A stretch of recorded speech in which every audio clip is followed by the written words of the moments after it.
Hello. Good morning बच्चों। Voice आ रहा है क्या?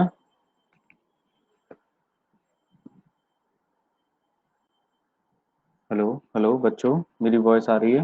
Hello hello. यस। बेटा अभी तबीयत तो ठीक नहीं है मेरी। अ,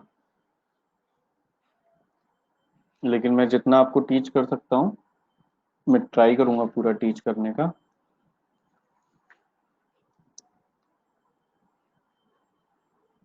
सब बच्चे आ गए क्या?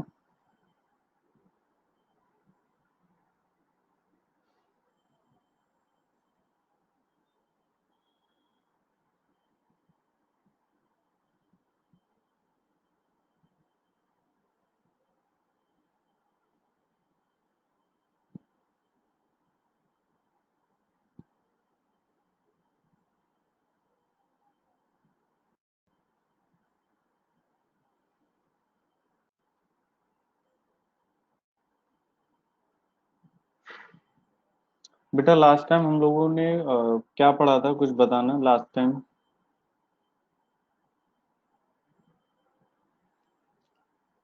डिजीज से रिलेटेड मैंने क्या बात की थी?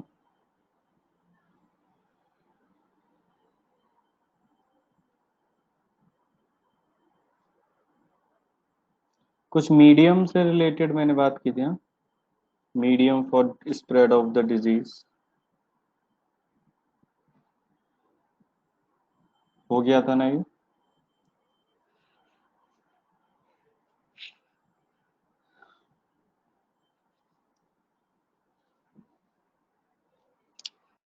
देखो, आज मैं यहाँ पे बात करता हूँ organ specific and tissue specific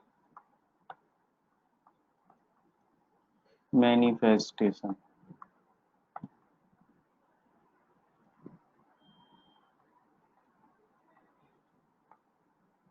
organ specific and tissue specific manifestation. ठीक है। What is manifestation? What is manifestation?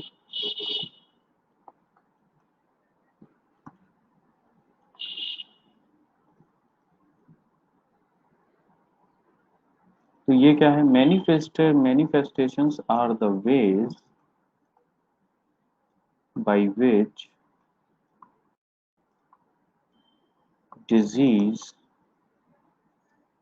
affect a person। ये क्या है? ये वो बेटा वो वेज हैं जिसकी वजह से उस पर्सन को क्या होगी, डिजीज होगी, है ना? तो यहाँ पे बात करेंगे उसकी। देखो, अब हमें एक चीज पता है कि sir different types of microbes होते हैं, डिफरेंट स्पीसीज होते हैं माइक्रोब्स की, है कि नहीं? हमारे घर में ही देखने को मिलेंगे डिफरेंट स्पीसीज ऑफ माइक्रोब्स। हमें देखने को मिलेंगे जो कि हमारे घर में ही होंगे, है ना? हमारी डिफरेंट बॉडी पार्ट्स में होंगे, होंगे कि नहीं? तो यानी कि सर ये जो माइक्रोब्स हैं ये हमारी बॉडी में एंट्री कहाँ से लेते हैं? हमारी बॉडी में एंट्री कहाँ से लेते हैं? पॉइंट ऑफ एंट्री का सिलेक्शन इनका क्या है? समझ रहे हो कि नहीं बात को? वो डिपेंड करता है, उससे पता चलेगा कि भाई वो किस टाइप की डिजीज कॉज कराएगा। समझे कि नहीं समझे? फॉर एग्जाम्पल, जैसे सर कि सर अगर वो एंटर किया कैसे, वाया एयर, भाई एयर से आया वाया नोज जाएगा, जाएगा कि नहीं? For example, if they enter from air via nose, कहाँ जाएगा? लंग्स के पास जाएगा, जाएगा कि नहीं जाएगा? बोलो, कहाँ जाएगा? They are go to likely to go to lungs. ठीक है ना? जैसे कि होता कहाँ पे है ये, जैसे ही कहाँ पर किस में देखने को मिलता है, ट्यूबर क्लोसिस में देखने को मिलता है ऐसा। किस में देखने को मिलेगा, ट्यूबर क्लोसिस में देखने को मिलेगा, लाइक इन ट्यूबर क्लोसिस।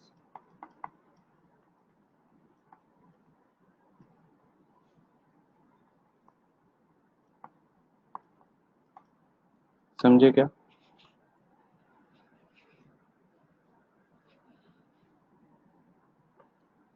तो मैनिफेस्टेशन क्या है कि सर वो किस रास्ते से, किस तरीके से वो उस पर्सन को डिजीज कॉज कराता है, वो मैनिफेस्टेशन होगा। जैसे कि हमने एक वाया एयर ले लिया, नोज के थ्रू गया, लंग्स के पास पहुंचा तो ट्यूबरक्लोसिस कराया।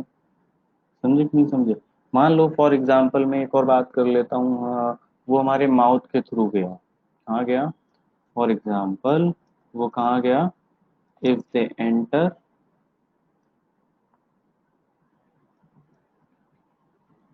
थ्रू द माउथ,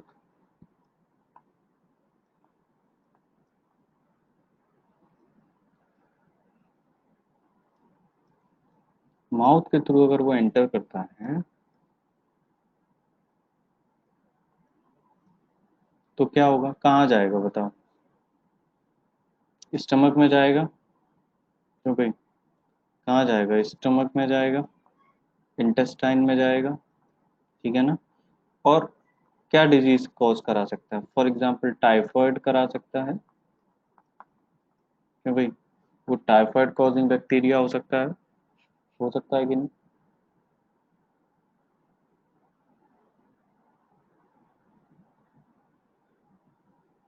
और कभी कभी ऐसा देखा जाता है कि जो इन्फेक्शंस कॉज कराते हैं, इन्फेक्शियस एजेंट, ये मल्टीप्लाई करते हैं, किसी एक ऑर्गन को इफेक्ट करते हैं, जिसमें वो पता नहीं एंटर कहाँ से किए हैं, एंटर कहीं और से किए हैं डायरेक्टली इनडायरेक्टली, लेकिन उन्होंने किसी एक पर्टिकुलर ऑर्गन को क्या किया, इफेक्ट कर दिया। समझे कि नहीं समझे? जैसे कि मलेरिया में देखने को मिलता है, जैपनीज एनफ्लाइटिस में देखने को मिलता है। समझे कि नहीं? तो जो साइन है, जो सिम्टम्स हैं किसी डिजीज के, वो ये डिपेंड करते हैं कि भाई वो जो टिश्यू है, वो ऑर्गन है, उन माइक्रोब्स का टारगेट क्या है, कोई टिश्यू है या कोई ऑर्गन है, तो वहां से साइन और सिम्टम्स देखने को मिलेंगे कि नहीं मिलेंगे। हेलो बेटा, मेरी वॉइस आ रही है सभी को? हेलो। आज कुछ बच्चे नए हैं क्या यहाँ पे? कुछ बच्चे नए हैं क्या आज? आरती, आई थिंक आरती कोई नया नाम है। और कोई नया है?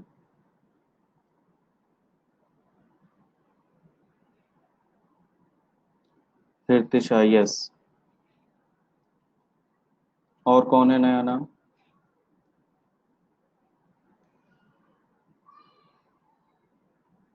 ओमकार। ओमकार भी है क्या?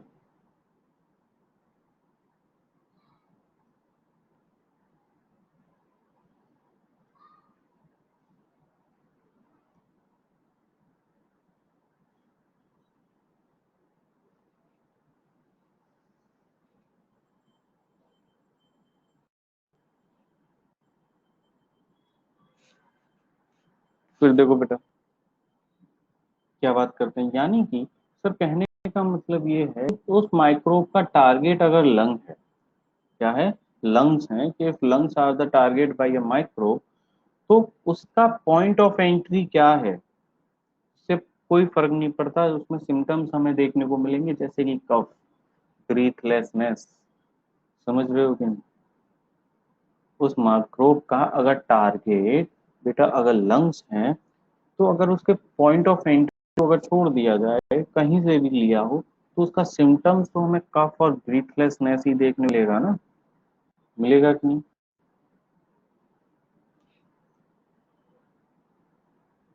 आई आई बात, कहानी समझ में? और ये जो आज नए बच्चे आए हैं, इनको अब पुराने नोट्स दे देना, कोई बच्चा डाल देना ग्रुप पे, तो उनको मिल जाएंगे।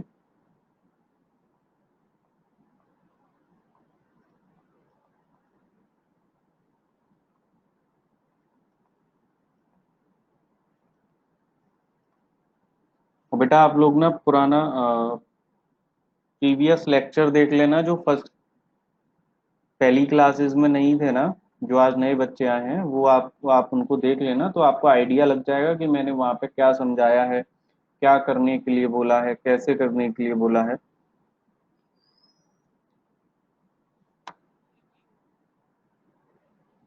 तो उन रिकॉर्डेड लेक्चर्स को आप लोग देख लेना, जितने भी नए बच्चे हैं।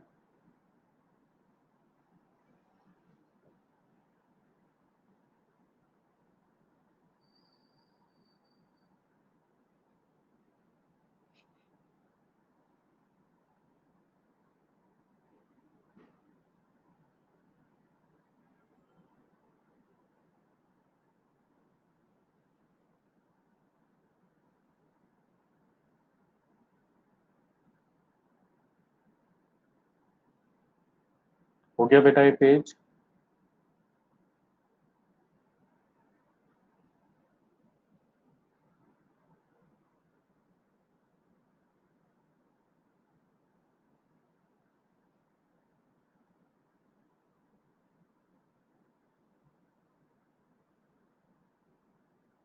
बच्चों,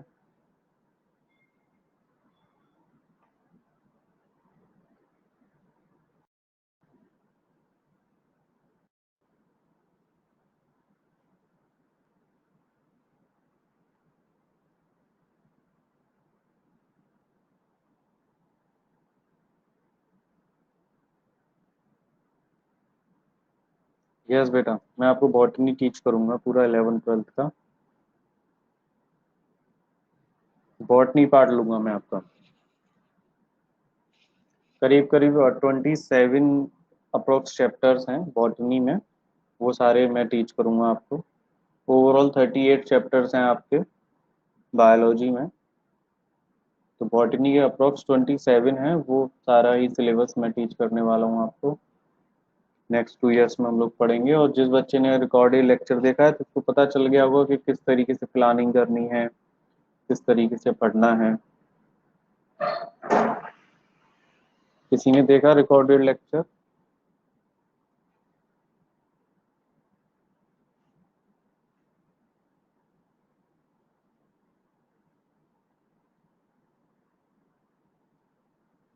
ओके, रितिशा ने देख लिया, ओमकार ने, ओके। तो बेटा वहाँ पे मैंने ओवरऑल सब बताया है नीट के बारे में। अब अगर फिर भी कोई डाउट हो तो आप मुझे फ़ोन कर सकते हैं, मैसेज कर सकते हैं। ठीक है, जब मैं फ्री रहूँगा तो आपको समझा दूंगा कुछ भी, अगर आपको समझना है तो। ठीक है, फील फ्री करो कुछ भी पूछने के लिए। देखो, तो बेटा एंट्री ऑफ माइक्रोब्स क्या हो सकता है? तो भाई एंट्री ऑफ माइक्रोब्स क्या हो सकता है? सबसे पहली बात, आईज हो सकते हैं सर, थ्रू आईज हो सकता है ना। तो हो सकता है कि सर वो जो माइक्रोब है वो आईज से हमारी बॉडी में जा रहा है, एंट्री ऑफ माइक्रोब क्या है, आई हो गया, तो उसका जो टारगेट है वो हमारा आई हो, है ना। तो आई से रिलेटेड डिजीज कॉज करा दी, जैसे कंजक्टिविटिस बोलते हैं। तो यहाँ पे उसका ऑर्गन कौन सा हो गया, आई हो गया, तो आई में डिजीज कॉज कराएगा, कंजक्टिविटिस। अगर सर ये थ्रू नोज जा रहा है, क्या भाई, थ्रू नोज अगर ये जाता है तो बेटा नोज जाएगा तो कौन से ऑर्गन को टारगेट करेगा? सर हो सकता है अपर रेस्पिरेटरी ट्रैक्ट को कर ले, जैसे कि ट्रैकिया वगैरह है, हमारा जो थ्रोट है ना, इसको कर ले। सर लंग्स को टारगेट कर ले। तो भाई तो सर डिजीजेस हो सकते हैं, जैसे कि ये कॉमन है सर, कॉमन कोल्ड, घर में किसी एक को हो जाए तो सबको हो जाएगा, है ना। जैसे कि ट्यूबरक्लोसिस, ये देखने को मिलता है। अब सर और कहाँ से जा सकता है? थ्रू माउथ भी तो जा सकता है, तो भाई थ्रू माउथ जा सकता है कि नहीं? अब माउथ के थ्रू जाएगा तो सर हो सकता है कि वो इंटेस्टाइन में जाए, सर लिवर में भी जा सकता है, कि भाई लिवर में भी जा सकता है, तो सर डिजीज कॉज करा सकता है कोलेरा।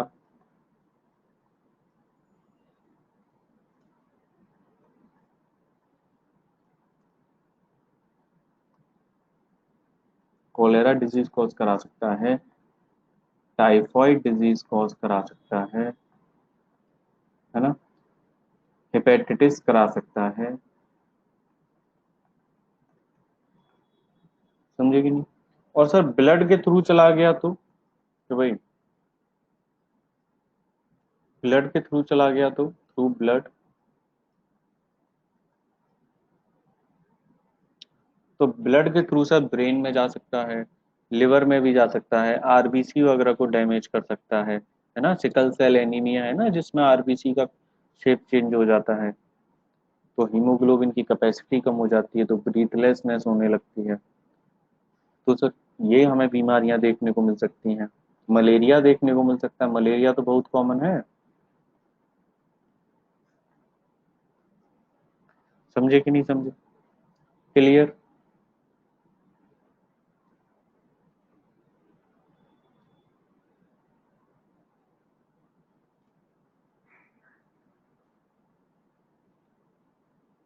अब तो डॉक्टर बनने वाले हो, खुश रहना स्टार्ट कर लो अच्छे से एकदम। 2 साल बाद डॉक्टर बन जाओगे, मतलब एडमिशन ले लोगे ना।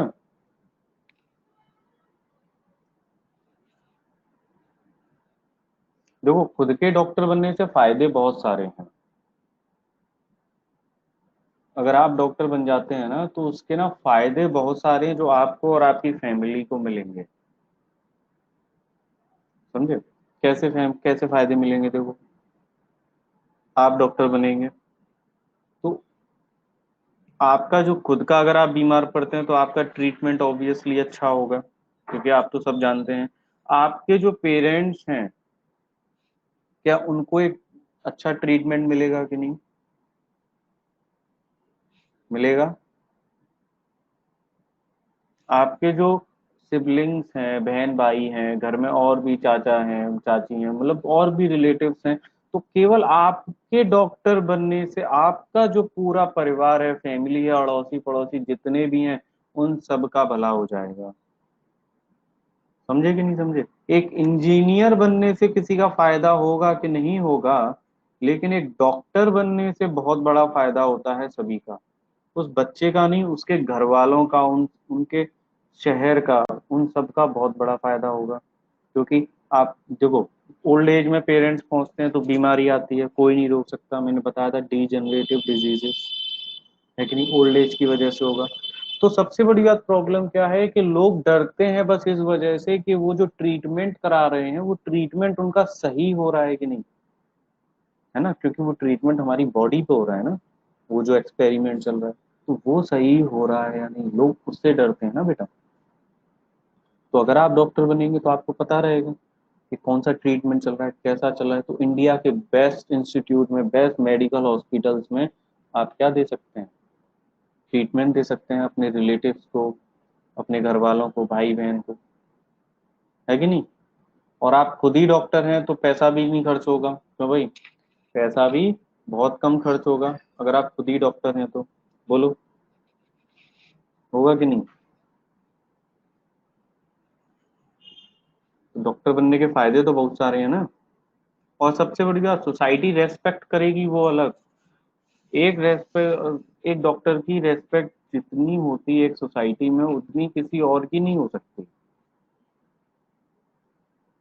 क्योंकि लोगों को पता है हम चाहे कुछ भी कर लें, बीमार होने से हम खुद को नहीं रोक सकते, समझे क्या। इस दुनिया में ऐसा कोई नहीं है जो खुद को बीमार होने से रोक ले या खुद को मरने से बचा ले, है क्या कोई ऐसा।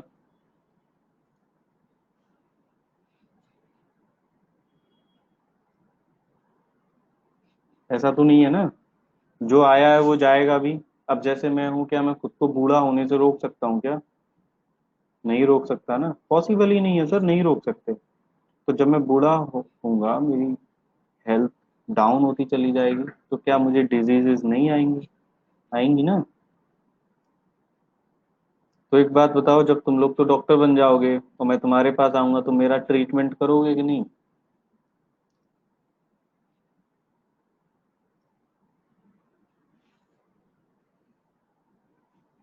या मुझे पहचानने से मना कर दोगे कि हम तो जानते ही नहीं है कौन है ये,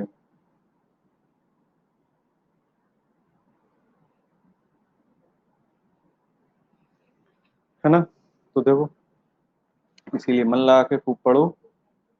और देखो आगे हम लोग बात करते हैं। बेटा वो प्रीवियस पेज तो आ ही नहीं रहा, मैं उस पर क्लिक कर रहा हूँ बट वो प्रीवियस पेज शो नहीं हो रहा है फिर से। किसी बच्चे ने पूछा था बट वो प्रीवियस पेज नहीं आ रहा है।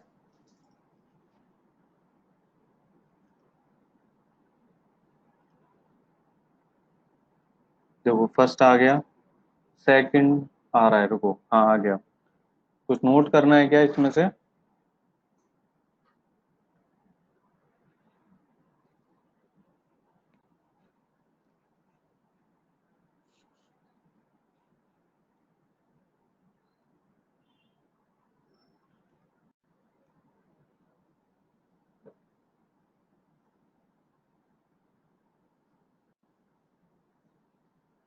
आगे चलें।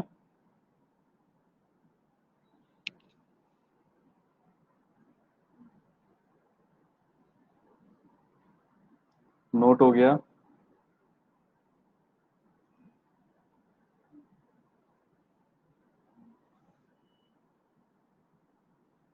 तो बेटा अगर मैं ऐसे बात करता हूँ common effect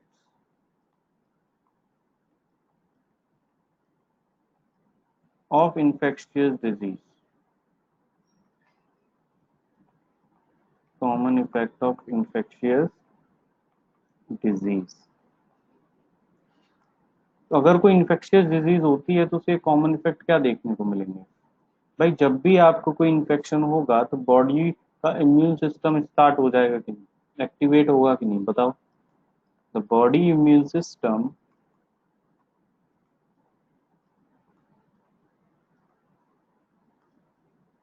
is activated in response to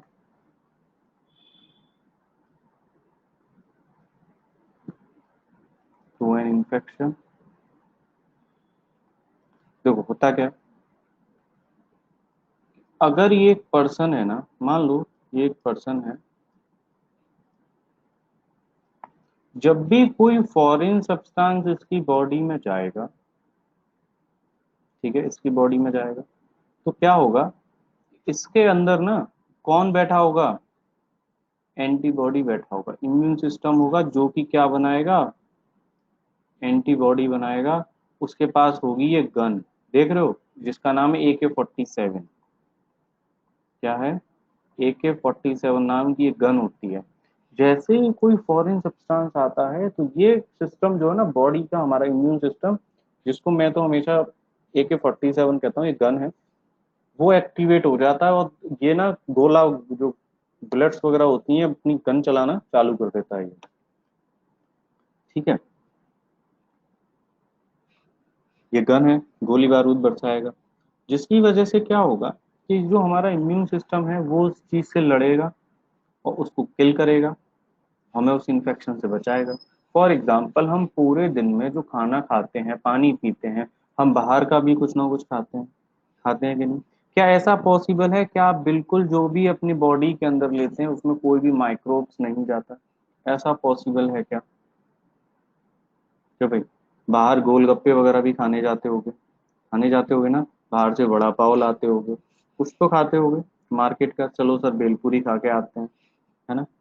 तो जो भी हम खाते हैं माइक्रोब्स भी हम उसके साथ खाते हैं, ये समझ लो। ऐसा पॉसिबल ही नहीं है कि हम माइक्रोब्स को साथ में ना खाएं। समझे कि नहीं समझे?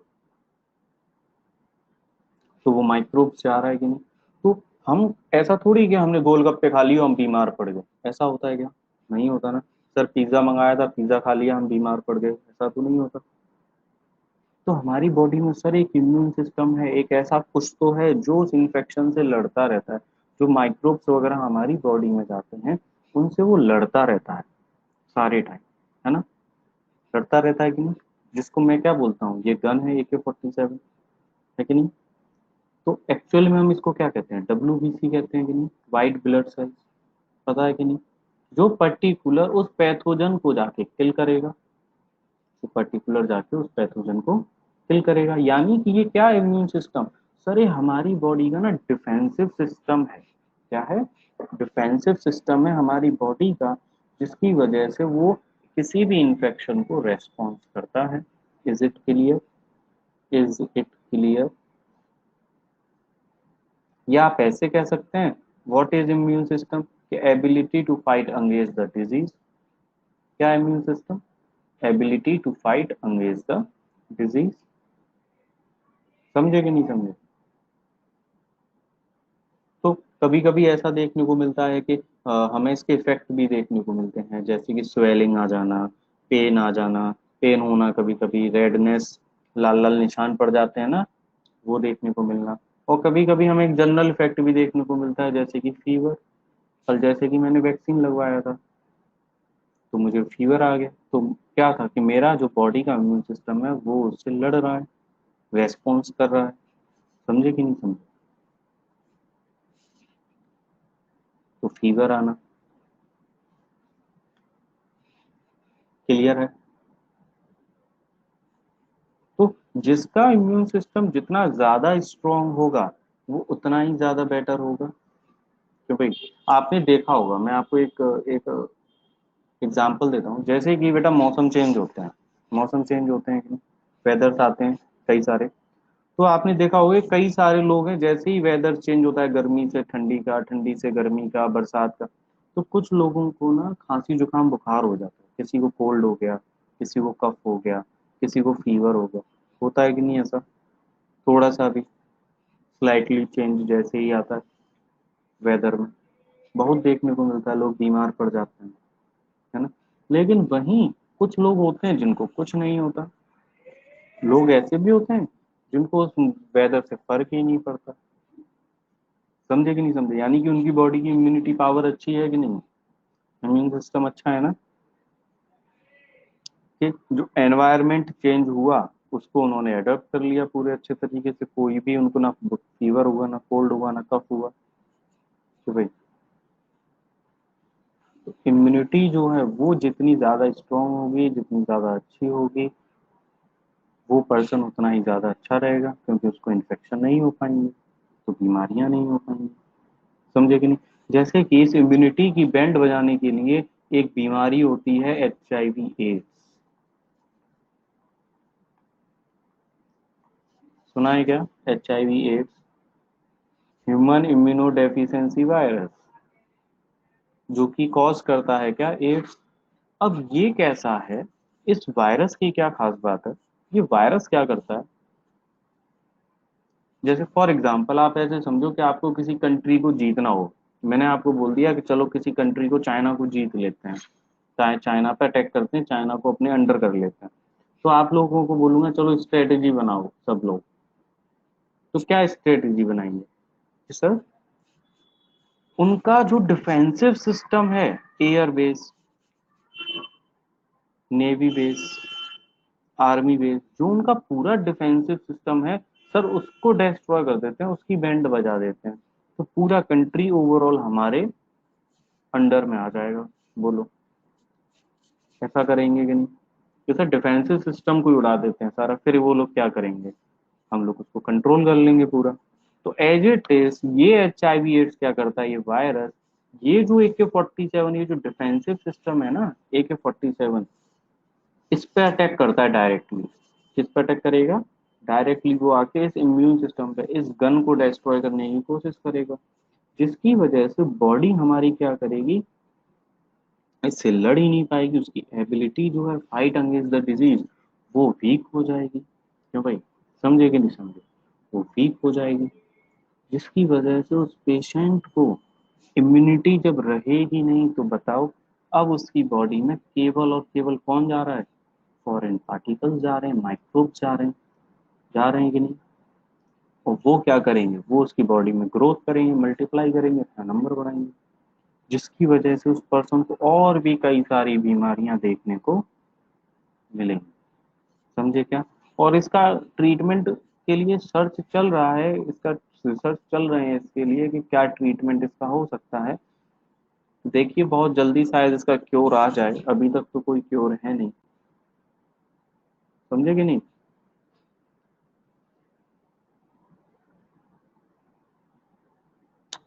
क्लियर?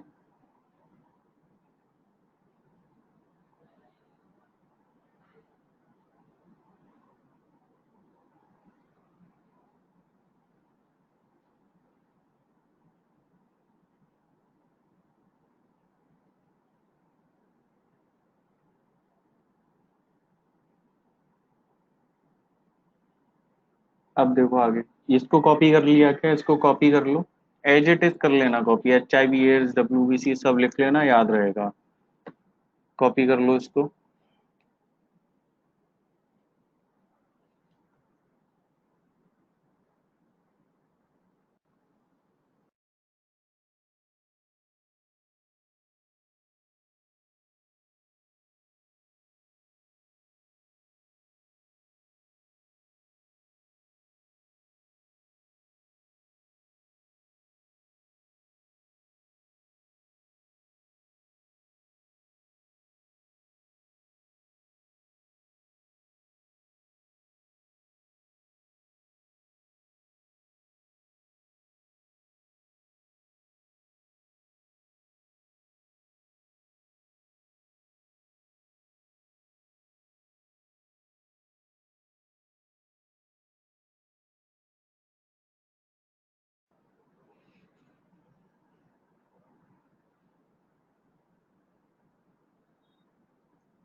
बेटा डन, कॉपी हो गया।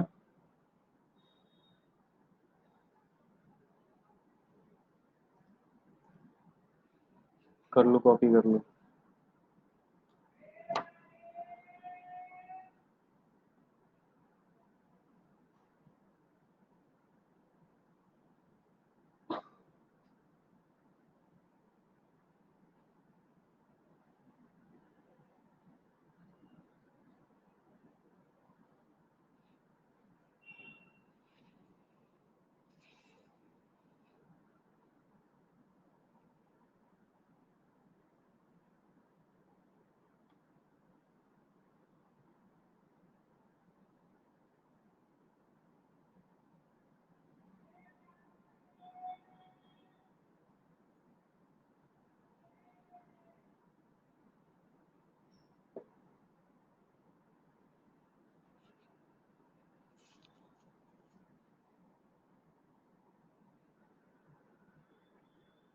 देखो बेटा next, principles of treatment. Principles of treatment. देखो बेटा क्या कहते हैं प्रिंसिपल्स ऑफ ट्रीटमेंट, ये समझो आप। प्रिंसिपल्स ऑफ ट्रीटमेंट, देखो फर्स्ट, अब आपको ट्रीटमेंट देना, आप डॉक्टर बनोगे ना, तो भाई तो ट्रीटमेंट क्या है। अब जैसे ही मान लो कोई फीवर के लिए, फीवर का पेशेंट आया तो उसकी सर्जरी तो कर नहीं दोगे, कि लिया और थिएटर में डाला उसको, ऑपरेशन थिएटर में उसकी सर्जरी कर दी, ऐसा करोगे क्या, नहीं करोगे ना। तो सर फिर हम क्या करेंगे, तो उसके लिए ट्रीटमेंट कैसे देना, उसका प्रिंसिपल समझना पड़ेगा कि नहीं। तो यहाँ पे क्या करना है, देखो अब उसको, अगर उस पर्सन को फीवर है, मान लो उसको फीवर है या उसको पेन हो रहा है या उसको लूज मोशन हो गया है ना, तो सिम्टम्स दिखेंगे कि नहीं हमें, सिम्टम्स उस डॉक्टर को पता चलेंगे, जिसकी वजह से वो डायरेक्टली क्या करेगा, उसका ट्रीटमेंट कर देगा, करेगा कि नहीं। यानी कि सिम्टम डायरेक्टेड ट्रीटमेंट, ऐसे नाम मैं दे सकता हूँ कि नहीं, symptom directed treatment. Is it clear, बोलो।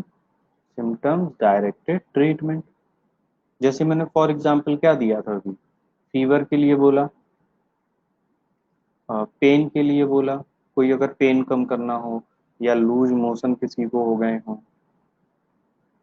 है ना। तो देखो, यानी कि यहाँ पे क्या है कि कोई एक पेशेंट है तो उसका जो कंफर्ट है, उसके कंफर्ट के लिए हम ट्रीटमेंट देंगे उसको। यानी जो यूज ऑफ मेडिसिन है उसमें ना, हम उसका फीवर को डाउन करेंगे, फीवर को डाउन करेंगे, उसका पेन कम करेंगे अगर उसको कोई पेन है, अगर उसको लूज मोशन है तो वो करेंगे, उसके लिए करेंगे। यानी कि हम उसके सिम्टम्स को नीचे लाएंगे, जो सिम्टम्स हैं उसको कंफर्ट देंगे, है ना, करेंगे कि नहीं। तो यहाँ पे हम उसके डिजीज को एकदम क्योर नहीं कर रहे हैं, उसको जो परेशानी है उसके कंफर्ट को हम वापस लेके आ रहे हैं। समझे कि नहीं समझे।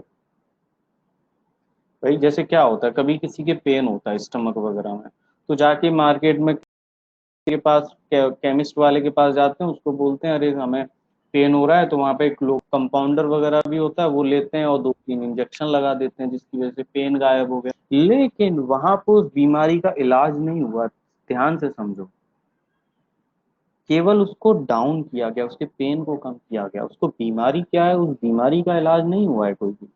समझे कि नहीं समझे? क्लियर? तो इसमें हम लोग क्या बोलते हैं, जैसे फीवर हो जाता है तो क्या बोलते हैं कि भाई आप बेड रेस्ट करिए, बेड रेस्ट करिए, जिसकी वजह से आपकी बॉडी में एनर्जी रहे, टू कंजर्व एनर्जी। बोलो, इज इट क्लियर? बोलते हैं कि नहीं? ऐसा है ना? भाई अगर फीवर होता है तो डॉक्टर साहब के पास जाते हैं, तो डॉक्टर साहब भी क्या करते हैं, 2-3 दिन का कोर्स दे देते हैं कि बेटा ये लो दवाई और इनको खाओ, और 2-3 दिन बाद फिर से आना कोई प्रॉब्लम हो तो, है ना? फिर 3 दिन बाद जाते हैं कि डॉक्टर साहब मेरा तो फीवर ही नहीं जा रहा है कि नहीं? अब डॉक्टर साहब को समझ में आएगा कि अच्छा, इसका फीवर नहीं जा रहा है, मतलब इसको अब कोई और परेशानी है, चलो अब डिजीज का ट्रीटमेंट किया जाए, अब डिजीज का पता किया जाए। बोलो, ऐसा होता है कि नहीं? है ना?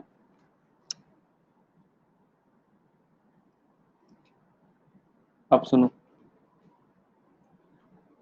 अब दूसरा ट्रीटमेंट हम लोग, एक ट्रीटमेंट और कैसा हो सकता है ये देखो, treatment that aims at killing killing the disease causing microbes.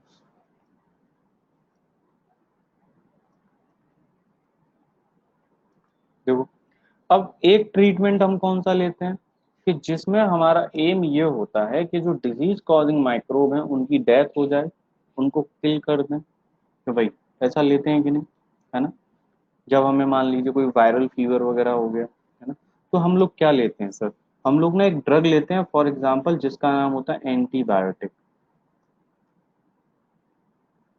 Antibiotic, मैं इसको बुलाता हूँ एंटीबायोटिक, है ना? ये एक ड्रग है, एंटीबायोटिक।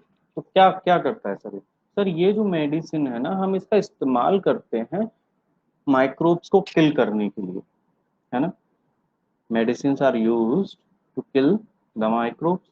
तो इनका एम क्या है सर? इनका एक ये एम ये है कि फॉर एग्जांपल आप ऐसे मान लीजिए कि ये एक ह्यूमन है, ठीक है, एक ह्यूमन है ये, और इसको हो गई है कोई डिजीज, जिसकी वजह से ये बेचारा बहुत परेशान है और जोर जोर से रो रहा है, ऐसे खूब जोर जोर से रो रहा है ना? और उस पैथोजन का क्या नाम है? ये रहा है वो पैथोजन जो इसको, इसकी बॉडी के अंदर है और इसको परेशान कर रहा है। समझे कि नहीं? तो अब क्या करेंगे सर हम लोग यहाँ पे? हम लोग यहाँ पे क्या करेंगे, हम देंगे एंटीबायोटिक। क्या देंगे?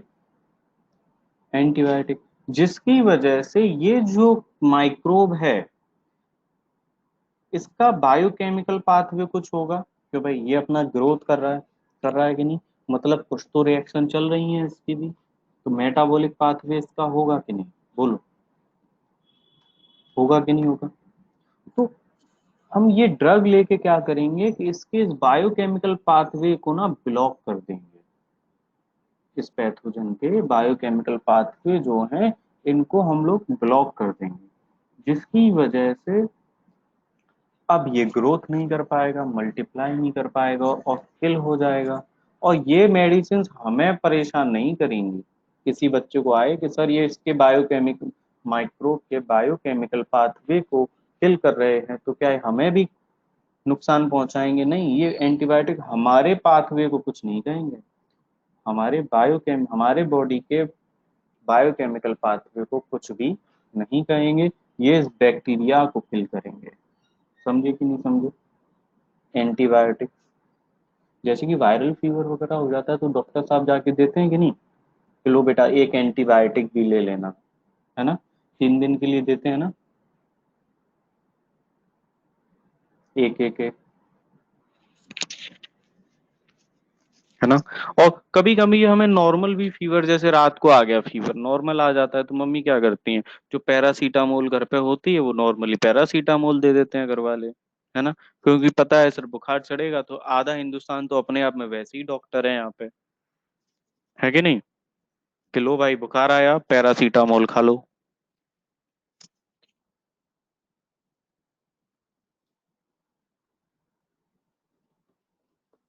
समझे, इसको कॉपी किया। देखो, हमारे इंडिया में ना सबसे बड़ा प्रॉब्लम ये है कि डॉक्टर इतने नहीं है हमारे इंडिया में, लेकिन आपको हर घर में एक डॉक्टर मिलेगा, भले ही उस घर में डॉक्टर हो ना हो। हिंदुस्तान में चलता फिरता आदमी अपने आप में एक डॉक्टर है ना। आप इस चीज को ना पूछ भी सकते हैं, आप अपने किसी भी रिलेटिव या किसी भी ऐसे पर्सन से पूछना जिसको जो डॉक्टर वगैरह कुछ ना हो, उससे पूछना कि मुझे ऐसी ऐसी परेशानी हो गई है, तो वो आपको पांच छह मेडिसिन का नाम बता देंगे, अरे ये वाली दवाई ले लो, इसको ऐसे ले लेना, इसको ठंडे पानी से ले लेना, इसको गर्म पानी से ले लेना, और मस्त हो जाओगे, सही हो जाओगे, है कि नहीं। तो देखो क्या होता है कि किसी भी पर्सन की तबीयत खराब हो जाती है ना, तो किसके पास जाते हैं, केमिस्ट वालों के पास जाते हैं। अड़ोसी पड़ोसी क्या करेंगे, मतलब जो लोकल लोग हैं, केमिस्ट वालों के पास जाएंगे, अरे भाई साहब हमारा बच्चा है, उसको रात से ठंड लग गई थी, उसको बुखार आ गया है, उसको फीवर आ गया है, ठंड से आया है, लाओ 2-4 दिन की दवाई दे दो उसको, है ना। उस केमिस्ट वाले को खुद नहीं पता है कुछ, वो खुद का इलाज नहीं कर पा रहा है, लेकिन वो उस कस्टमर का इलाज कर देगा, क्यों, क्योंकि उसको तो अपनी मेडिसिन बेचनी है ना। तो उसको 2-3 फॉर्मूलों का पता चल गया है कि बुखार में ये वाली दवाइयां देते हैं ठंड में, तो वो 2-4 दिन की दवाई पैक करके उनको दे देगा। लेकिन वही पर्सन ये नहीं है कि डॉक्टर के पास जाए और उनको बोले कि भाई मेरा ये बच्चा है, इसको ये परेशानी हो गई है, डॉक्टर साहब इसको देख लो। क्या होगा, डॉक्टर साहब 200 300 400 रुपये फीस ही तो ले लेंगे ना, क्यों भाई, ले लेंगे कि नहीं, लेकिन इलाज तो करेंगे, करेंगे कि नहीं करेंगे। लेकिन हिंदुस्तान में ना लोग मंदिर के नाम पे जाके हजारों लाखों करोड़ों रुपए दे सकते हैं। अभी कोई साधु महात्मा बाबा आ जाए और हजारों लाखों रुपए ले जाएंगे, कोई दिक्कत नहीं है, बेवकूफ बना के। लेकिन वहीं डॉक्टर को फीस देने में पता नहीं ऐसा क्या जाता है कि डॉक्टर को फीस जा रही है। अरे भाई उस डॉक्टर ने अपनी जिंदगी में इतनी मेहनत की है, पढ़ने उसने इतनी पढ़ाई की है कि वो जिंदगी में और कोई पर्सन कर नहीं सकता, मुझे तो ऐसा लगता है कि आज वो अगर किसी पर्सन का इलाज कर रहा है तो ऐसा नहीं है कि ऐसे ही कर रहा है, उसने बहुत मेहनत की है अपनी जिंदगी में। तो एटलीस्ट वो 200 400 500 रुपए का तो हकदार है ना देखने के लिए। इतनी फीस तो वो लेगा ना, मेहनत भी तो की है उसने। क्यों भाई बताओ, सही बात बोल रहा हूँ कि नहीं।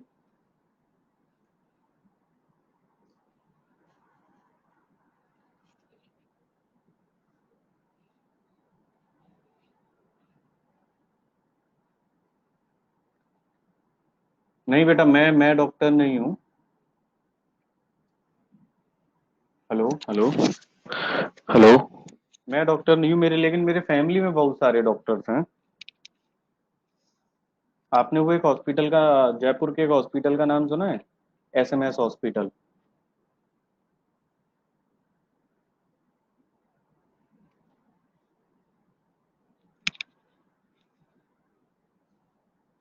तो उसमें मेरी दीदी मेरे जीजा जी वहाँ पे सर्जन है उसमें, मेरे ताऊजी डॉक्टर हैं, उनके बेटे मतलब भाई डॉक्टर हैं, फैमिली में कई सारे डॉक्टर्स हैं।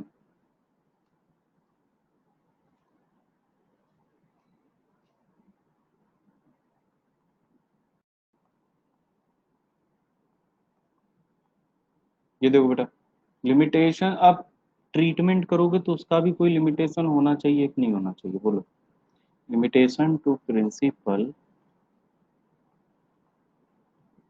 ऑफ ट्रीटमेंट,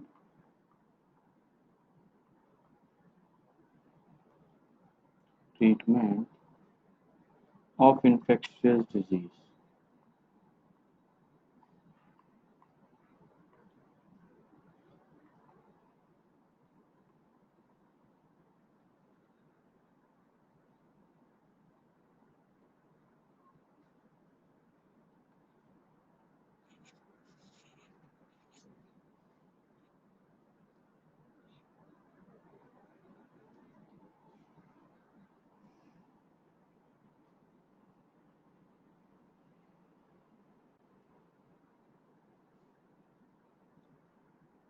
बेटा बस पीएचडी करना मेरा बाकी रह गया, पीएचडी कर लूंगा तो मेरे नाम के आगे भी डॉक्टर लग जाएगा।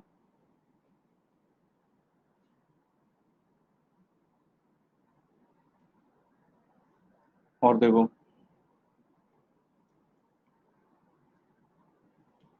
तो लिमिटेशंस की बात करें, limitations to principle of treatment of infectious disease.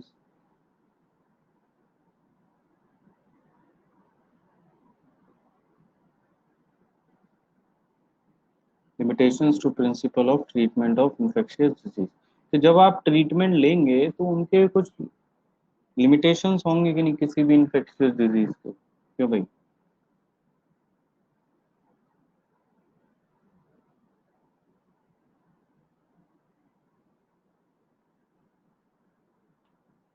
तो देखो, वॉइस आ रहा है बेटा? हेलो हेलो, वॉइस आ रहा है? देखो कि किसी भी पर्सन को माई ऐसा मान लो उसको बीमारी तो है ही ना, तो हो सकता है उस डिजीज की वजह से उस पर्सन के बॉडी फंक्शन जो है वो डैमेज्ड हो जाए, और वो पर्सन अपनी जिंदगी में कभी भी रिकवर ना कर पाए, कंप्लीटली अपनी जिंदगी में कभी भी रिकवर ना कर पाए। समझ रहे हो कि नहीं? तो उस पर्सन को अगर डिजीज है, तो बेटा एक बात बताओ, क्या ट्रीटमेंट में टाइम लगेगा कि नहीं? ट्रीटमेंट में टाइम लगता है कि नहीं? ट्रीटमेंट टाइम लेगा, पैसा भी लगेगा, लगेगा कि नहीं? है ना? चलो मैं लिख देता हूँ ये सारी चीजें। The body function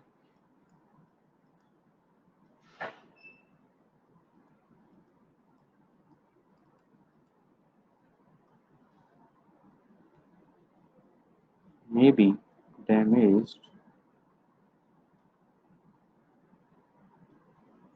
due to the disease,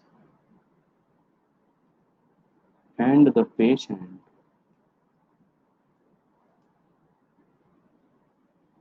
may never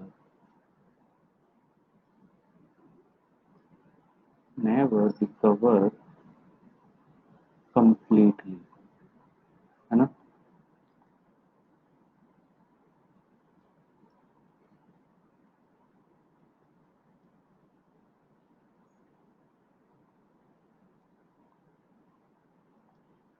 next, अब देखो, तो बेटा जो ट्रीटमेंट आप देंगे, ठीक है, या जो भी पर्सन बीमार है वो जो ट्रीटमेंट होगा, ट्रीटमेंट में टाइम लगेगा कि नहीं? बीमारी हो तो तुरंत जाती है, लेकिन ट्रीटमेंट में टाइम लगेगा, और उसमें पैसा भी बहुत खर्च होगा, क्यों भाई?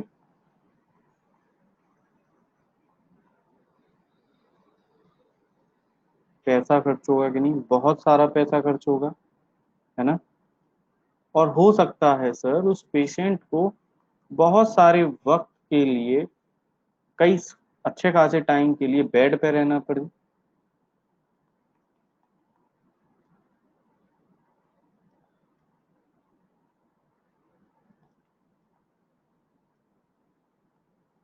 पॉसिबल है कि नहीं?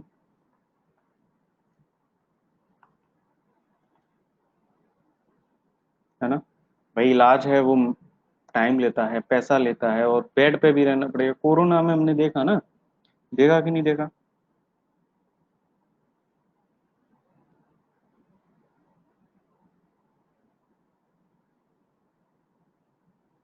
और सर सबसे बड़ी बात, ये जो इन्फेक्शियस डिजीज है, इन्फेक्शन जो हमारी बॉडी में हुआ है, तो उसमें बहुत सारे large number of infectious agents multiply कर चुके होंगे हमारी बॉडी में, बहुत कम वक्त में इन्फेक्शियस एजेंट्स का नंबर हमारी बॉडी में बढ़ गया होगा। यानी कि वो जो पर्सन है, वो पर्सन कैसा हो गया, सोर्स ऑफ इन्फेक्शन हो गया है कि नहीं? है ना? और वो अब क्या कर सकता है, स्प्रेड कर सकता है किसी और अदर पर्सन को, और अदर पीपल को, करेगा कि नहीं करेगा? तो इसीलिए एक लाइन हमेशा बोली जाती है,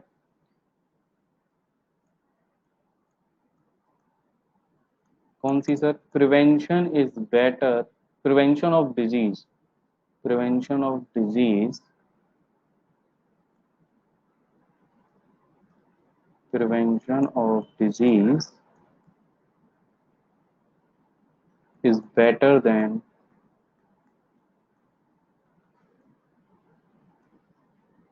their cure.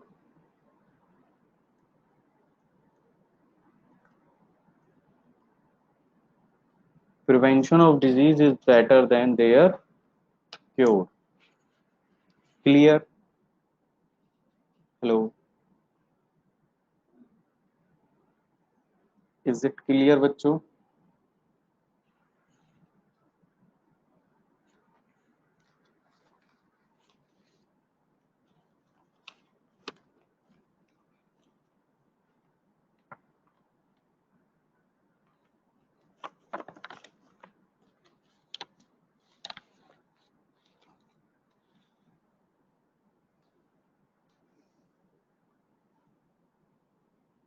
कॉपी कर लो इसको।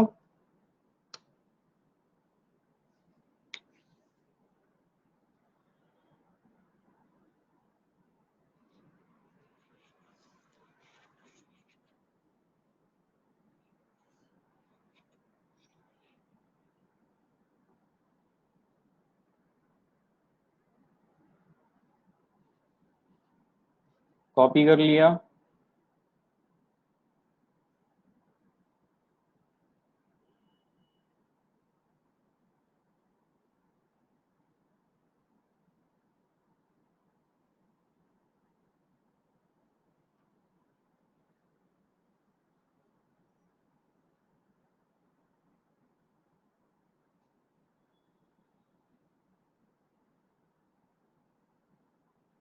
अब देखो बेटा,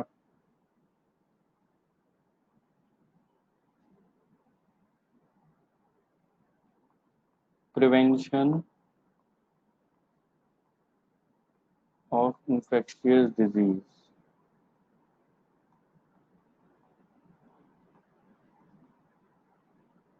आप सब बच्चे बायोलॉजी ग्रुप में तो ऐड है ना बेटा, होमवर्क ग्रुप में?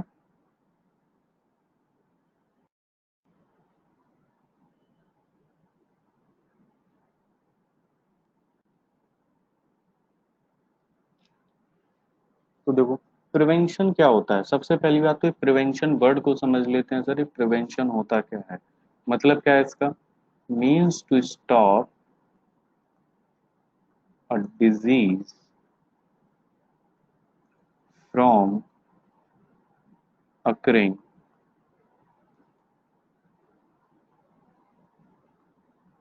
by taking certain precautions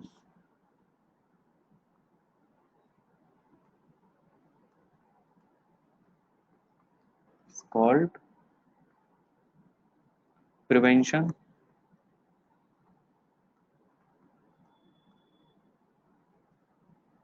कि भाई बच्चों, प्रिवेंशन का मतलब समझ में आया क्या होता है? Prevention means to stop a disease from occurring by taking certain precautions is called prevention. जैसे कि अभी कोरोना आया था, तो उसमें प्रिकॉशन लिए हैं कि नहीं? मुझे नहीं लगता कि आप में कोई ऐसा बच्चा होगा जिसने प्रिकॉशन नहीं लिया होगा। सभी ने कुछ ना कुछ तो प्रिकॉशंस लिए होंगे लास्ट ईयर से अब तक, है ना? मास्क लगाया होगा, सैनिटाइज किया होगा, साफ सफाई रखी होगी, कुछ तो प्रिकॉशंस लिए ही होंगे ना, है ना? तो इसका क्या मतलब है? सर प्रिवेंशन क्या है कि सर किसी भी डिजीज को रोकने के लिए ना, हम पर्टिकुलर अगर एक सर्टेन प्रिकॉशंस अगर ले लें तो उसको हम प्रिवेंशन कहेंगे, है ना? मैंने ऊपर एक लाइन लिखाई थी, prevention of disease is better better than their cure, है कि नहीं? तो देखो बेटा, इसके लिए ना यहाँ पे टू टाइप्स के मेथड इस्तेमाल किए जाते हैं। कितने टाइप के? Two types of method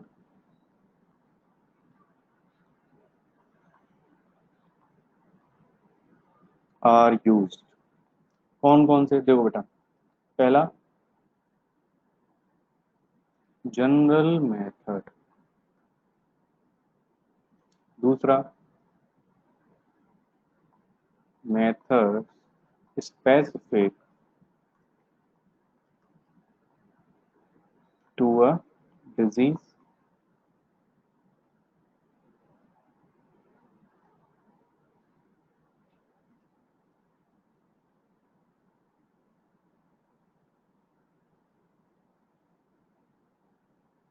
Methods specific to a disease, है ना। तो दो टाइप के हैं, एक एक की हम लोग बात करेंगे। पहले जनरल मेथड देखेंगे, फिर method specific to a disease देखेंगे। ठीक है, इसको नोट कर लो बेटा।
क्या कह रहे हो बेटा, एक ओमकार सर नंबर एक जनरल मेथड लिखा है बेटा मैंने यहाँ पे, नंबर वन तो जनरल मेथड।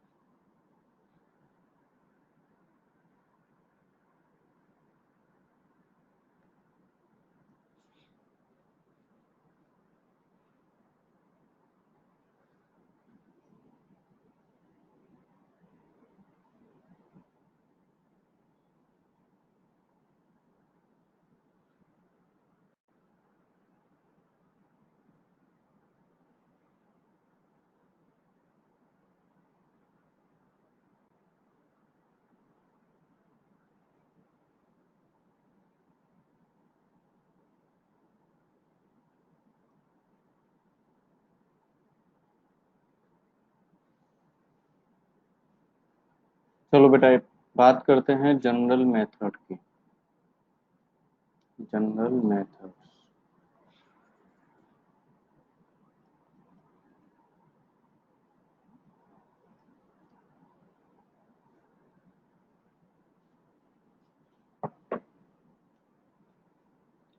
जैसे कि कैसे कर सकते हो, प्रिवेंटिंग एक्सपोजर टू डिजीज और माइक्रोब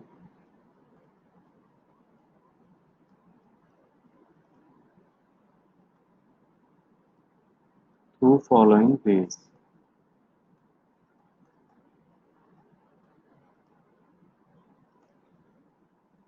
देखो बेटा कैसे कर सकते हो, एक बात बताओ, ये एक ह्यूमन है,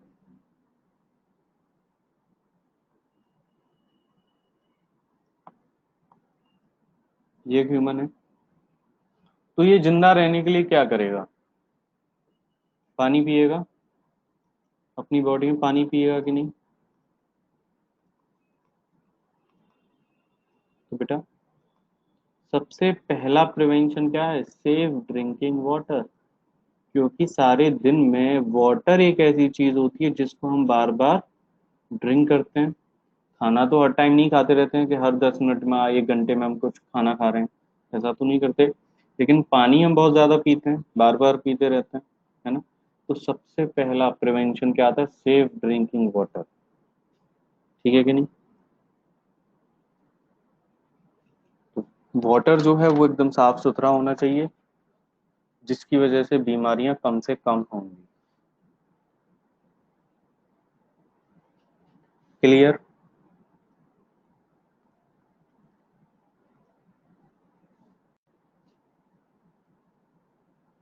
दूसरा,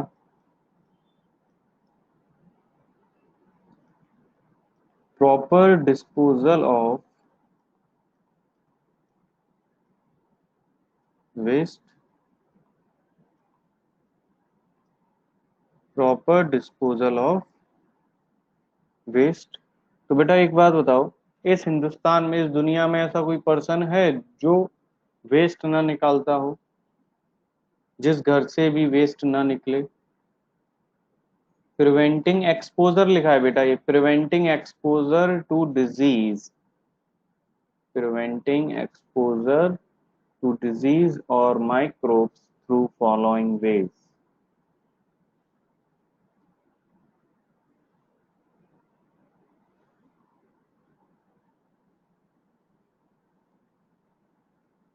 ठीक है, तो देखो, वेस्ट की हम लोग बात करें, ऐसा कोई घर है हिंदुस्तान में जिसमें लोग रहते हैं और वेस्ट ना निकले?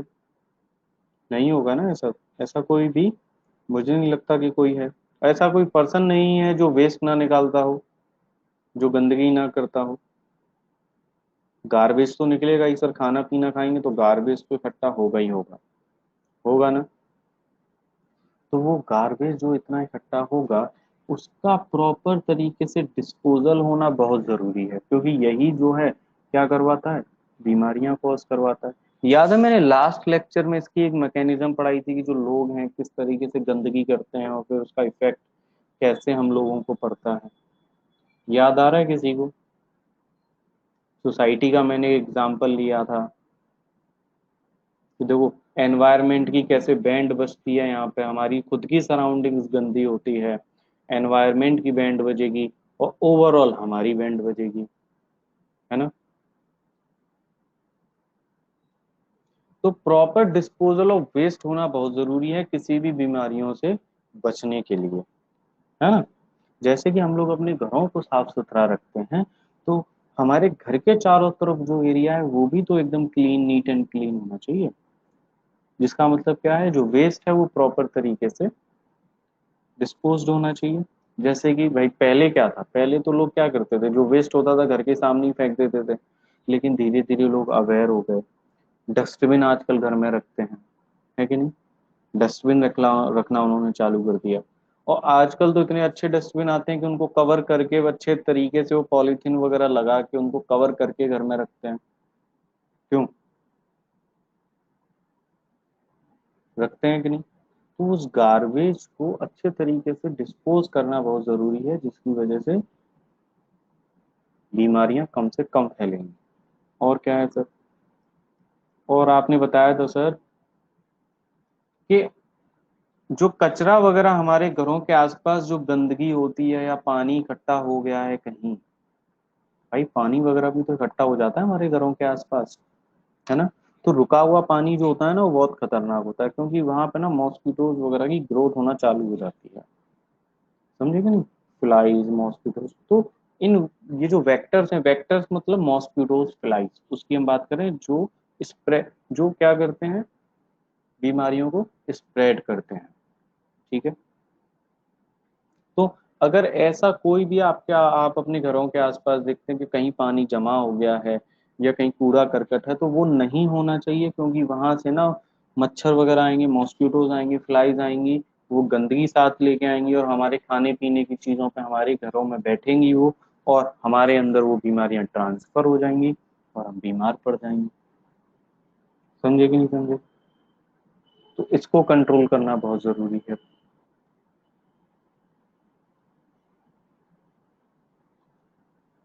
क्लियर? कोई दिक्कत यहाँ तक?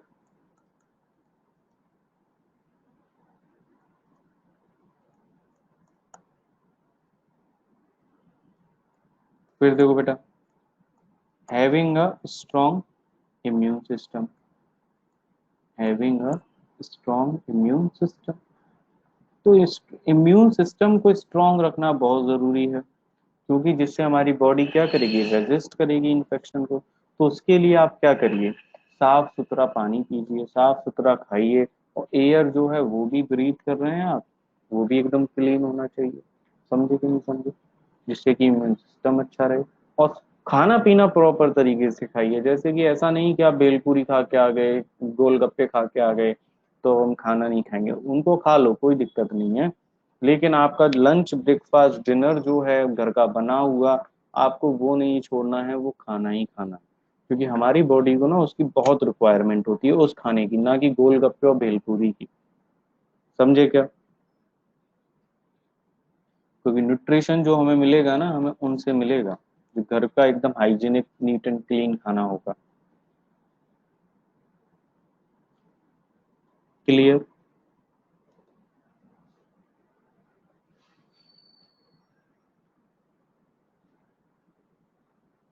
आगे देखो, इसको कॉपी कर लो।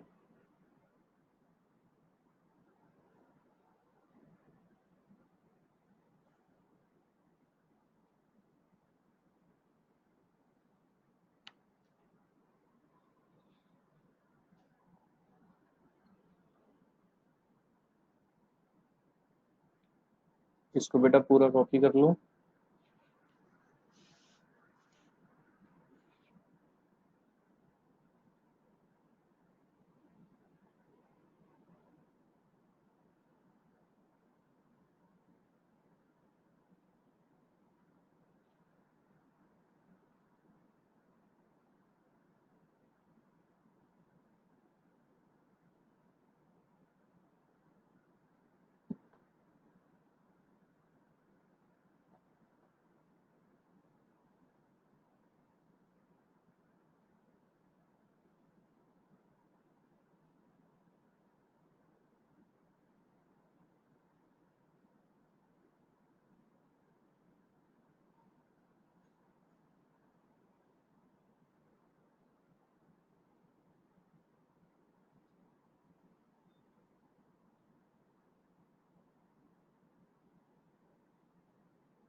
देखो बेटा, specific methods, specific method, specific method में क्या होता है कि ये डिजीज स्पेसिफिक होते हैं। क्या होता है यहाँ पे? These methods are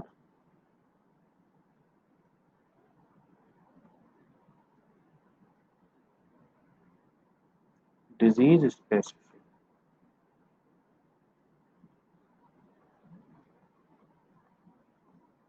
these methods are disease specific. देखो यहाँ पे क्या होगा, सेम वही कहानी है।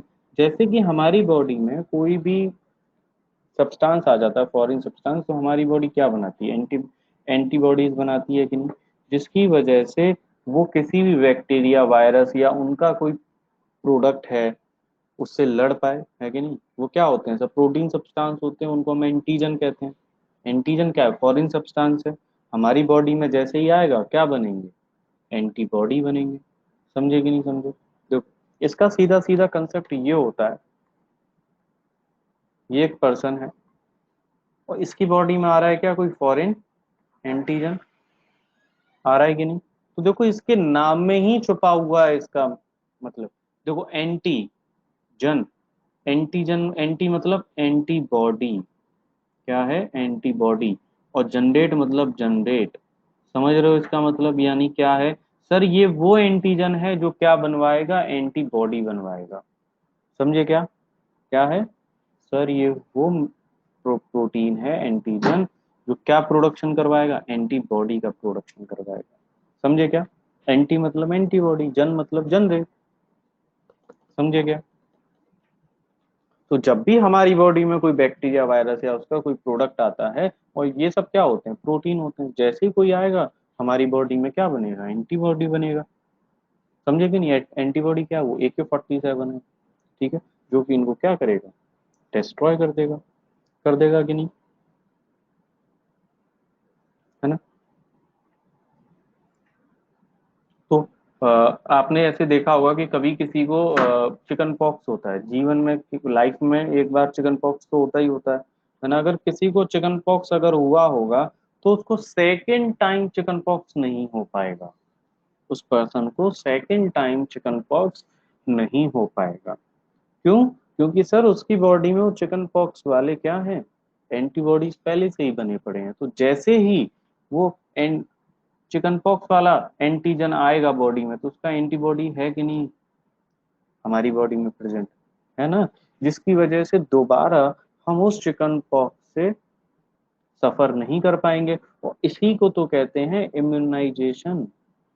ये क्या है? This forms the basis of immunisation. और आजकल इस तरीके के इसको प्रोड्यूस करने के लिए, इसको करने के लिए, एंटीबॉडीज को बनाने के लिए आर्टिफिशियल तरीके से हम लोग किसकी हेल्प लेते हैं? वैक्सीन की हेल्प लेते हैं। बोलो किसकी हेल्प लेते हैं? वैक्सीन की हेल्प लेते हैं। यही तो कंसेप्ट है। हेलो,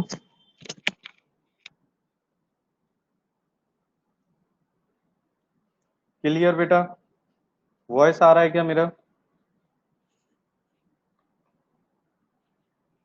किसी को कोई दिक्कत, किसी को कुछ पूछना है, किसी को कोई भी दिक्कत? यहाँ तक मैंने जो पढ़ाया है इसमें किसी को कोई दिक्कत? और देखो, इंडिया के अंदर की बात करें तो इंडिया में ना बहुत सारे टाइप्स के वैक्सीन बचपन से ही लगवा दिए जाते हैं बच्चों को, है ना। गवर्नमेंट लगवाती है पब्लिक हेल्थ प्रोग्राम के अंडर, है ना। इम्यूनाइजेशन करवाती है कि नहीं करवाती? अभी भी देखो वैक्सीनेशन चल रहा है। किसका? कोविड का चल रहा है। एक पोलियो की ड्रॉप्स आपने ली होंगी, पोलियो ड्रॉप्स याद है कि नहीं?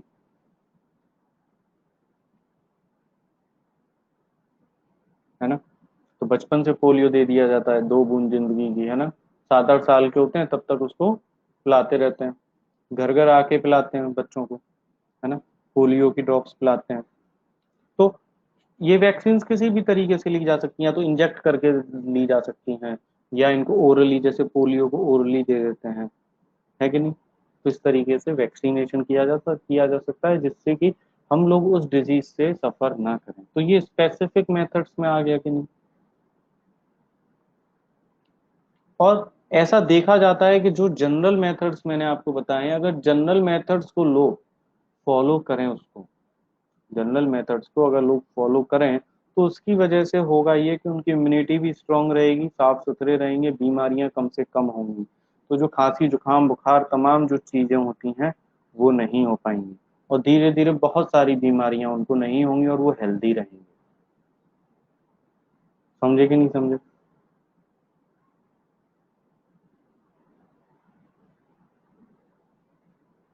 क्योंकि मैंने एक हेल्दी वर्ड भी समझाया था, मैंने लास्ट क्लास में हेल्दी के बारे में भी बात की थी कि व्हाट इज हेल्दी, है ना। तो हेल्दी हम खुद भी रहें और हमारी सराउंडिंग्स भी हेल्दी रहें, तो उसी को तो कहेंगे हेल्दी, क्यों भाई? किसको कहेंगे healthy?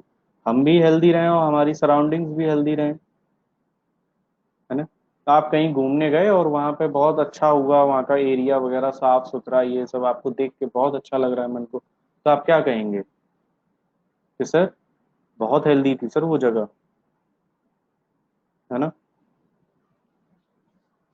Mentally, physically and social wellbeing, है ना। सोशल वेलबींग होना बहुत जरूरी है। पता चला कहीं चलते हुए किसी के थप्पड़ दे रहा है वो, तो सोशल वेलबींग होना बहुत जरूरी है।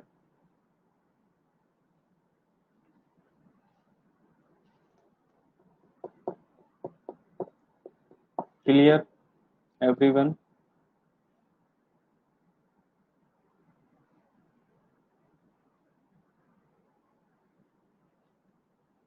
बेटा कोई डाउट है किसी को कुछ भी इस चैप्टर में मैंने जो भी सिखाया है?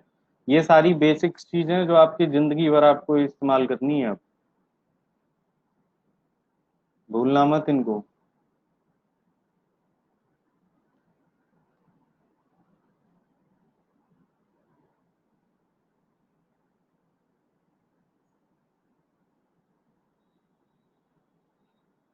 क्लियर? और देखो जैसे कि सर मंडे, नहीं नहीं बेटा, मंडे को मेरी नहीं होगी क्लास। मंडे को तो आपको आपकी क्लास दूसरी फैकल्टी लेंगे, मैं नहीं लूंगा आपको मंडे को क्लास। ठीक है। और एक हेल्दी, एक चीज और बताता हूँ, एक हेल्दी बॉडी के लिए ना एक स्लीप जो होती है, स्लीप, ऐसा माना जाता है कि जो स्लीप होता है ना, वो बेस्ट फॉर्म होता है रिलैक्सेशन का। रिलैक्सेशन का बेस्ट फॉर्म होता है स्लीप।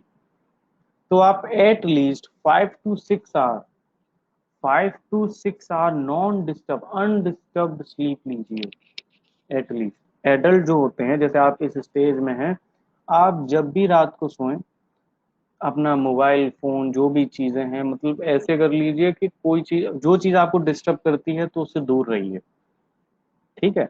तो 5 to 6 आवर्स की स्लीप ऐसे लो जिसमें आप डिस्टर्ब ना हो, आपको पता ना चले। फॉर एग्जाम्पल आप 12 बजे सोए, तो आपकी आंख सीधी 6 बजे खुलनी चाहिए, ना कि 3 बजे, ना कि 4 बजे। समझे क्या? तो हमारी बॉडी ना एक कंप्लीट रिलैक्सेशन में चली जाएगी, और आप पूरे दिन एक बहुत ही अच्छे तरीके से फुल ऑफ एनर्जी के साथ काम कर सकते हैं। समझे? क्योंकि आप इस स्टेज में हैं कि आपको जरूरत पड़ेगी अगले 2 साल के लिए। ठीक है।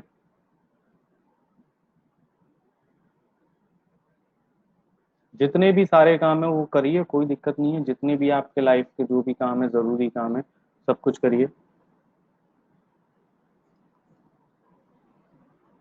बेटा आपका first chapter mostly next week से मैं स्टार्ट कर लूंगा। थोड़ा सा बेसिक्स और शायद मैं बताऊंगा, नहीं तो नेक्स्ट वीक से फर्स्ट चैप्टर में स्टार्ट कर लूंगा।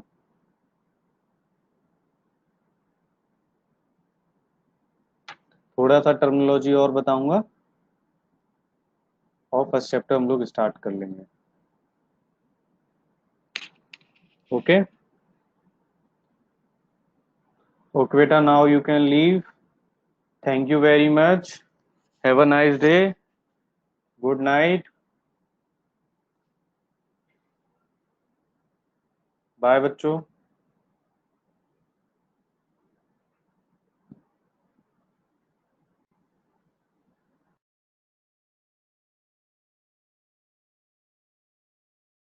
थैंक यू बेटा।